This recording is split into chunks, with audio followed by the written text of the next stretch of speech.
à les sanctionner pour avoir informé les parents d'élèves de ce qu'impliquait la loi Blanquer. Pour cela, elle a fait l'erreur d'utiliser la boîte mail de l'école. C'est la seule chose qui lui est reprochée. Par erreur, une de plus, pas de chance, une personne de la mairie était destinataire du mail. Et la mairie a choisi de faire remonter ce mail auprès des services de l'éducation nationale. Ce sans aucune raison de service, car ce n'est pas à la mairie d'informer l'éducation nationale qu'une école va être fermée. C'est l'inverse qui se passe à chaque fois. C'est l'éducation nationale qui prévient qu'il faut un service minimum car une école est fermée. Nous prévenons notre hiérarchie quand nous sommes en grève. Donc il n'y a pas besoin de transmettre un mail qui a été transmis par erreur à notre hiérarchie. Des collègues parlent de délation.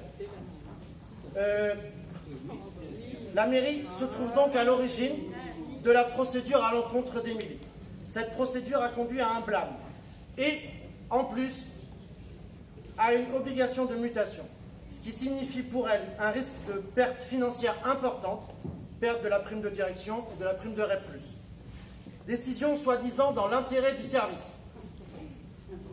alors qu'elle continue à être directrice, qu'on lui propose d'avoir une autre direction. Quel est l'intérêt du service alors qu'aucun enfant, parent ou personnel de l'école n'a eu à pâtir de son erreur? Elle a fait une erreur, elle l'a reconnue, mais personne n'a eu à la subir.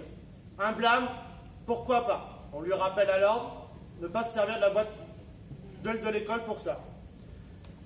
Donc il n'y a aucune nécessité de service de l'envoyer ailleurs. Au contraire, Émilie est très appréciée de tous, elle est connue, il y a du monde ici, c'est pas pour rien, pour son engagement dans l'école et auprès des familles du quartier. Non, l'éducation nationale a choisi de faire un exemple disciplinaire et de la sanctionner, y compris financièrement, tout en ayant connaissance de sa situation personnelle actuelle, dramatique. Une séparation d'urgence suite à plusieurs années de violence conjugale. Elle a 3 enfants. C'est pas ça qui dérange le meunier. Nous vous demandons donc de vous prononcer contre ces sanctions et d'intervenir auprès de notre hiérarchie pour lui signifier que vous estimez que cette décision n'est pas justifiée.